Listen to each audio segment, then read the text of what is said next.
बहुत बहुत धन्यवाद।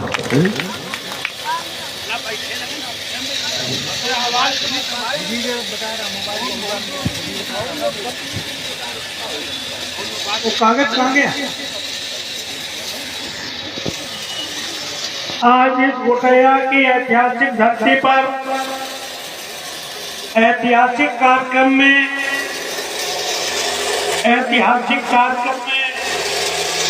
कई दिन से चल रही इस बौद्ध कथा की आदरणीय व्यास बहन प्रीति बौद्ध जी,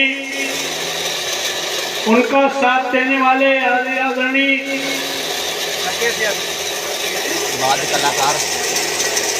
राकेश बौद्ध जी, उनके साथ संगत कर रहे वादक कलाकार साथी, गायक कलाकार साथी और इस कार्यक्रम के आयोजक जिन्होंने हमें आमंत्रित किया है, आदरणीय महेंद्र कुमार सोनू अध्यक्ष हैं, श्री कृष्ण गौतम जी उपाध्यक्ष हैं, रवि उर्फ सीटीआर, गौतम गोटैया, राजकुमार जी, और इस कार्यक्रम में हमारे साथ चल कर आए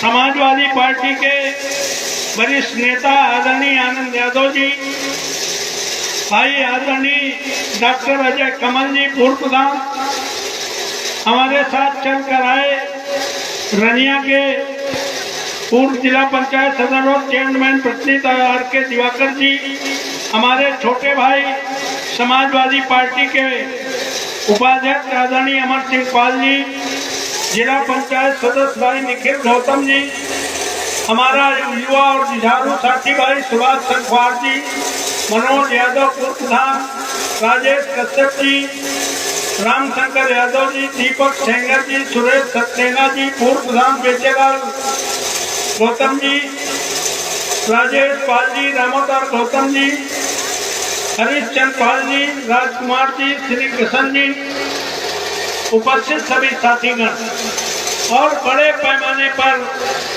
कई दिन से हमारी इस बौद्ध कथा में श्रवण करने आई हमारी मां शक्ति, सम्मानित गांव आसपास के सम्मानित बुजुर्गों, नौजवान दोस्तों, प्यारे बच्चों, मैं सबसे पहले इस कार्यक्रम की आयोजक टीम को इस कार्यक्रम के आयोजन के लिए आपको अपनी ओर से, दल की ओर से, अपने साथियों की ओर से इस कार्यक्रम के आयोजन के लिए आपको ढेर सारी बधाई देता हूं और मंच की तरफ से इन बहनों को, साथियों को मैं इस बौद्ध कथा में आप सभी का हार्दिक स्वागत करता हूं, वंदन करता हूं, अभिनंदन करता हूं।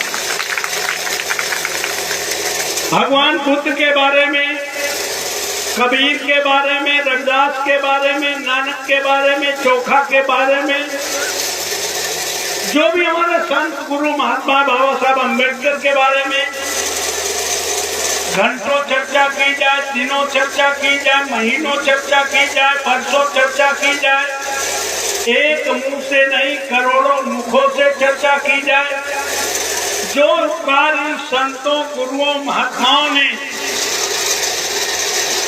इस मानव समाज, इस इंसानियत की बहाली के लिए पूरी जिंदगी संघर्ष करके जो दिशा और दर्शन देने का काम किया है, वो हम शब्दों से बयान नहीं कर सकते।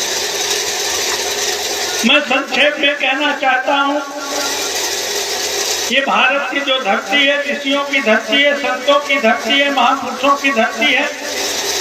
इस धरती पे जो भी संत, गुरु, महात्मा, जिन्हें भगवान कहते हो, वो सब मनुष्य रूप में जन्म लेकर अपने आचरण में वो चीज दिखाकर समूचे मानव समाज को एक दिशा से दर्शन देने का काम किया है।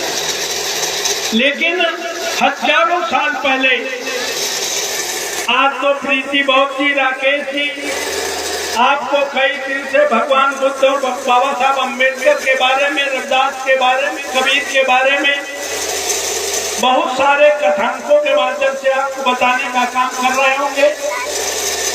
लेकिन हजारों साल पहले जब लिखने के लिए कागज नहीं था, पढ़ने के लिए किताबें नहीं थी, लोग छालों में लिखते थे, पत्तों में लिखते थे, तो पत्थर रगड़ के आग पैदा करते थे, लेकिन सोच बस दैव कुटुंबकम की रखते थे। समूची धरती कुटुंब है, ये सोच सिर्फ भारत में है, दुनिया के किसी मुल्क में पाई नहीं जाती। 2500 साल पहले बुद्ध पैदा हुए, उन्होंने क्या कहा? सर्वे भवन सुखिनः सर्वे सन्तु निरामया सर्वे भद्राणि पश्यन्तु मा कश्चित् दुःखभाग् भवेत्। कोई दुखी ना रहे। कौन दुखी ना रहे? मनुष्य जाति नहीं, पशु पक्षी नहीं, पेड़ पौधे नहीं, चर अचर गोचर कोई दुखी ना रहे। 2500 साल पहले भगवान बुद्ध ने कल्पना की थी।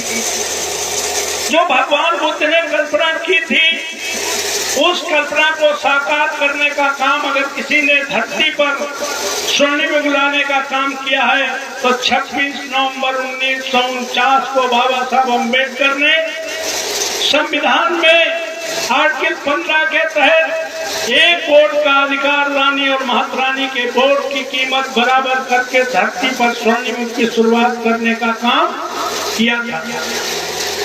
जो काम द्वापर में, त्रेता में, सतयुग में नहीं हुआ, वो काम बाबा साहब अम्बेडकर ने 26 नवंबर 1949 को भारत के प्रथम राष्ट्रपति राजेंद्र प्रसाद को संविधान सौंप करके भारत में जन्मे किसी भी जात धर्म के आदमी को एक वोट का अधिकार देकर प्रधान से लेके प्रधानमंत्री बनाने और बनने का जो अधिकार दिया है, इतना बड़ा धरती पर कोई अधिकार किसी मानव को, मानव समाज के किसी भगवान ने देने का काम नहीं किया है।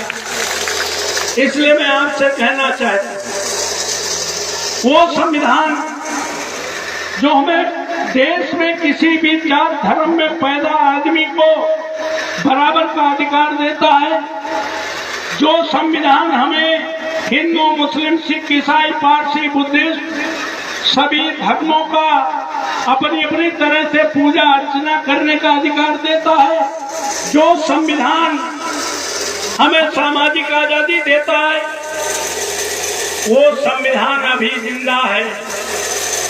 बाबा साहब अम्बेडकर ने कहा था, किसी देश का संविधान कितना अच्छा क्यों न हो, कानून कितना अच्छा क्यों न हो, अगर लागू करने वाले की नीयत नहीं ठीक होगी तो संविधान बेकार साबित होगा। आज जो 10 साल से सत्ता में बैठे लोग हैं,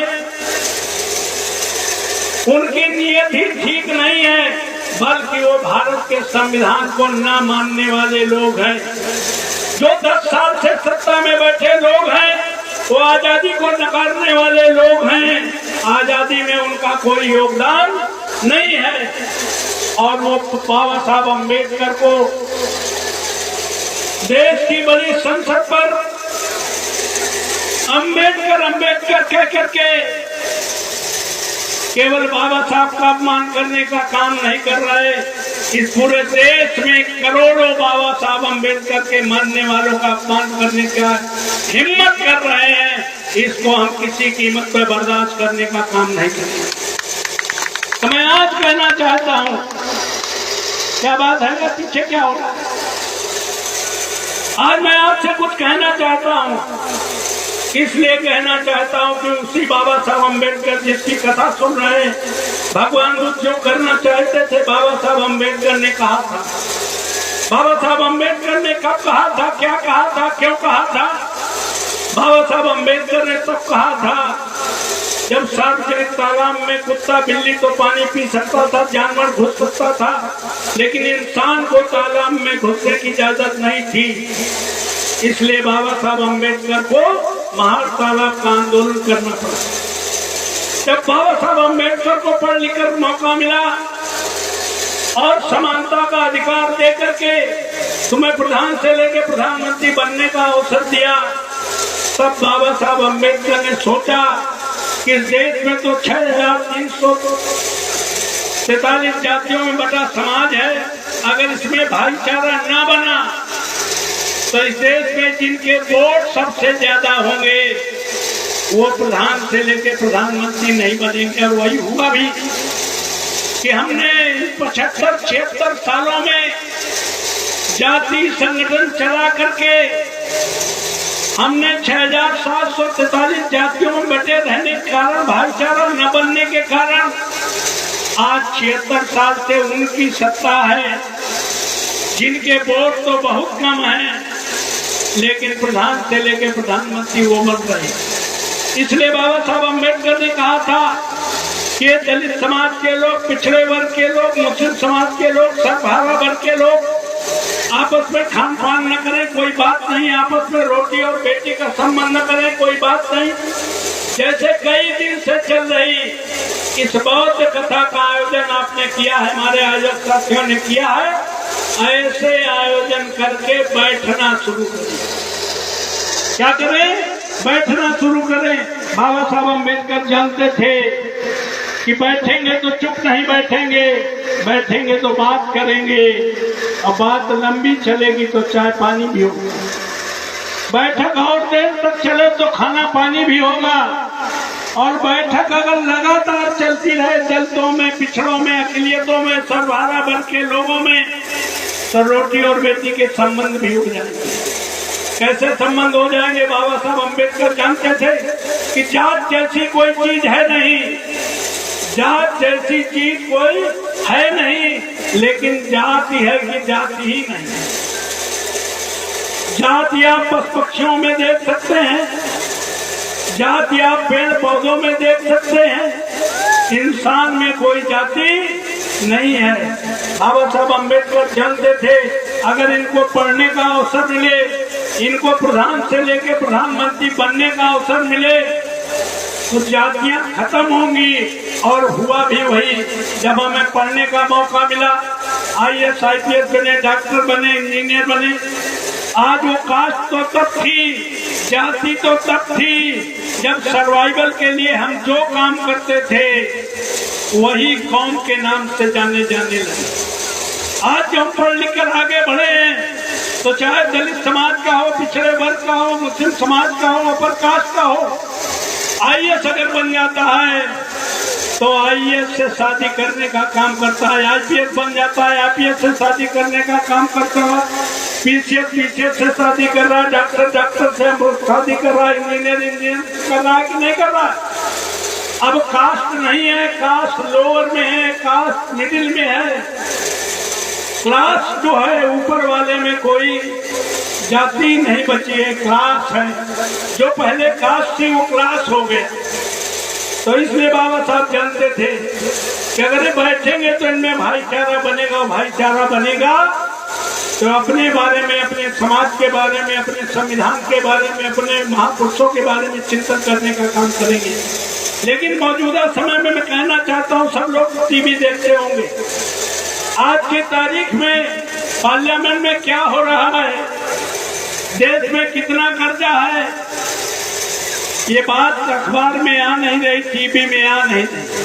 बाबा साहब का अपमान जो हुआ वो पार्लियामेंट की टीवी में जिन्होंने देख लिया, उसके बाद कोई भी तुम्हारी टीवी में वो काम चलने का काम नहीं किया। और ये सरकार सबको फील गुड करा रही। इसलिए कहना चाहता हूँ, देश के हालात खराब हैं, और 2024 के पहले मौजूदा सरकार ये कहने लगे अगर आपको भगवती जागरण कराना हो, गणेश पूजा करनी हो, तो 8 दिन सड़क पर, चौराहे में, रूरा में, मेन रोड पे टेंट लगा दो, कोई परमिशन की जरूरत नहीं है। लेकिन अगर भीम कथा गोटैया में, किनारे में अपने यहाँ कर रहे हो, तो आपको 10 दिन पापड़ बेलने पड़े होंगे, तब तुम्हें परमिशन। आपको समझने की जरूरत है कि अभी तो संविधान है, और अगर हम लोग अभी सोते रहे, हम लोग बचे रहे, हम लोग डरे रहे, हम किसी लालच में फंसे रहे, तो निश्चित जानिए अगर संविधान नहीं होगा तो अभी तो अवेयर करने के लिए, सचेत करने के लिए, सजग करने के लिए हम आपके बीच आ सके हैं। लेकिन अगर संविधान नहीं रहेगा तो सजग करना, सचेत करना और माइक पे बोल के आपको होशबंद करने का काम भी हम नहीं कर पाएंगे। इस खतरे को हमें समझना है। क्यों समझना है? जो फ्रीडम ऑफ स्पीच बोलने की आजादी है वो हमारे संविधान ने दी है। लेकिन इस देश में कर्नाटका के चुनाव में राहुल गांधी ने मोदी नाम के लोग देश की संपत्ति दसियों हजार करोड़ रुपए लेकर के विदेश चले गए, तो उसमें कहा फला नाम के आदमी क्या ऐसे होते हैं, ये टिप्पणी कर दी।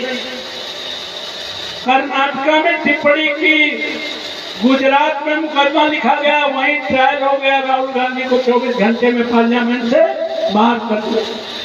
राहुल गांधी को पार्लियामेंट से बाहर नहीं किया, बाकी पूरे देश के नेताओं को दिखाने की कोशिश की कि हमने जब इतने बड़े नेता को, जिसके परिवार में 2 प्रधानमंत्री हुए हैं, उसको हम 24 घंटे में बाहर का रास्ता दिखा सकते हैं। अगर किसी ने हमारे खिलाफ आवाज उठाने की कोशिश की तो उसका इससे बुरा हाल होगा। पूरे देश के नेता डरे हुए हैं। तो इसलिए मैं कहना चाहता हूं कि ये चुनाव जो आने वाले समय में जो चुनाव है, तुम्हारे पास कुछ देश में बचा नहीं है। IAS IPS जो दलित समाज के होते थे, उनको आउटसोर्सिंग से एक भी दलित की नौकरी 11 साल में IAS IPS नहीं बन पाई। ये जो बन गए इतिहास में हो जाएंगे। तो इसलिए कहना चाहता हूं, नौकरियां बची नहीं। जितने हजारों नौकरी देने वाले रेलवे, एयरपोर्ट, एयर इंडिया, ये सारे अडानी अंबानी को दिए जा चुके हैं। ऑर्डिनेंस फैक्ट्रियां सब अडानी को दी जा चुकी हैं। कुछ नहीं बचा है तो सिर्फ आपके पास अभी एक वोट देने का अधिकार बचा है। लेकिन ये चीख के कर रहे हैं कि एक वोट एक चुनाव, एक देश एक चुनाव की बात करते हो, तो एक शिक्षा की बात करके देखो, फिर तुम्हें पता चल जाएगा दलितों में टैलेंट ज्यादा है, पिछड़ों में टैलेंट ज्यादा है और दलितों में टैलेंट ज्यादा है, किसमें ज्यादा। शिक्षा खत्म कर दी गई है, बारी बारी से हमला हो रहा है, लेकिन अखबार में वो आ नहीं रहा, टीवी में वो चल नहीं रहा। जब से आदरणीय मोदी जी देश की गद्दी में बैठे हैं, उस दिन से सबसे पहले उन्होंने अगर कहीं हमला किया है तो बाबा साहब के उस स्लोगन पर हमला करने का काम किया है। स्लोगन में क्या है? बाबा साहब अम्बेडकर ने अगर सबसे ज्यादा जोर किसी चीज पे देने का काम किया है तो शिक्षित बनो के नाम पर दिया है कि नहीं दिया है? कि शिक्षित बनो, और उसी शिक्षा को इन 10 सालों में समाप्त करने की उनका सिलेबस बदल करके तुम्हें शिव तांडव देखो मंचों पर, दूसरे सब भगवानों के कार्यक्रम देखो, लेकिन वैज्ञानिक सोच के साथ देश आगे बढ़े। जो बाबा साहब अम्बेडकर ने संविधान में कहा था उसको खत्म करने का काम किया है। और सबसे पहले अगर कोई हमला हुआ है तो जानते हो कहाँ हमला हुआ है? सबसे पहले हमला शिक्षा पे हुआ, वो भी क्वालिटी एजुकेशन पे हमला हुआ है। क्वालिटी एजुकेशन कहाँ है? क्रिश्चियन मिशनरी स्कूलों में है। सबसे पहले मोदी जी बैठने के बाद क्रिश्चियन मिशनरी स्कूलों में, उनके चर्चों में, उनके स्कूलों में इनके पत्थर चलवाने का काम किया। पादरियों को थाने में बैठा करके धर्म परिवर्तन के नाम पर प्रताड़ित करने का काम किया। जब ये काम हो रहा था, अखबार में आ नहीं रहा था, टीवी में आ नहीं रहा था, तब बाकी माइनॉरिटी के लोग, मुसलमान बेखबर थे, दलितों कोई लेना देना नहीं, पिछड़ों कोई लेना देना नहीं, अगड़ों को तो कोई लेना देना था ही नहीं। तो आपको पता हो क्रिश्चियनिटी नंबर 1 है पूरी दुनिया में। तो पूरे देश के क्रिश्चियन शासकों ने कहा मोदी जी से कि भारत के चर्चों में, मिशनरी स्कूलों में अगर हमले बंद न हुए तो तुम्हारा विदेश आना जरूर बंद हो जाएगा। तब क्रिश्चियन स्कूलों में हमले बंद हुए। दूसरा हमला कहाँ हुआ? दूसरा हमला आप देख रहे हो पूरे देश में। दूसरे नंबर की अगर कोई आबादी है पूरी दुनिया में मुसलमानों की है। मुसलमानों पे तो बुलडोजर चल रहा है कि नहीं चल रहा? जब क्रिश्चियन पे हमला हो रहा था, मुसलमान को कोई लेना देना नहीं, दलितों को कोई लेना देना नहीं, पिछड़ों को कोई लेना देना नहीं। और जब मुसलमानों पे हमला हो रहा है, बुलडोजर चल रहा है, तो हमारे दलित भाई और पिछड़े भाई ये प्रसन्न होते हैं, साला मोदी जी ने नौकरी खत्म कर दी हो, संविधान बदल रहा हो, लेकिन मुसलमानों को ठीक कर दिया है। क्यों भाई, प्रसन्न होते हो कि नहीं? यही कहते हो भाई, मुसलमानों को ठीक कर दिया है। अरे मुसलमान कहीं बाहर के नहीं हैं, मुसलमान आपके भाई हैं, आपके साथी हैं, आपके ही हैं।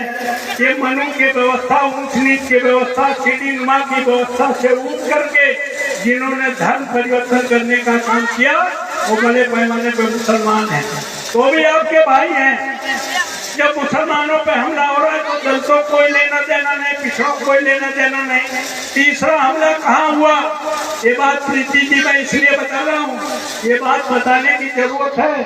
अखबार में आने लगा, टीवी में आने लगा। तीसरा हमला किस पर हुआ पता है? तीसरा हमला दलितों पर हुआ, जिनकी पूरे देश में आबादी 22% है। कहाँ पर हमला हुआ, कब हमला हुआ, किसी को नहीं पता, टीवी अखबार में आ नहीं रहा। जो 1952 में SC/ST प्रोटेक्शन एक्ट आपको मिला था, खत्म करेंगे तो इससे अगले तो प्रसन्न हो ही जाएंगे, पिछड़े बड़े पैमाने पर प्रसन्न होंगे, मुसलमान प्रसन्न हो जाएंगे कि हमें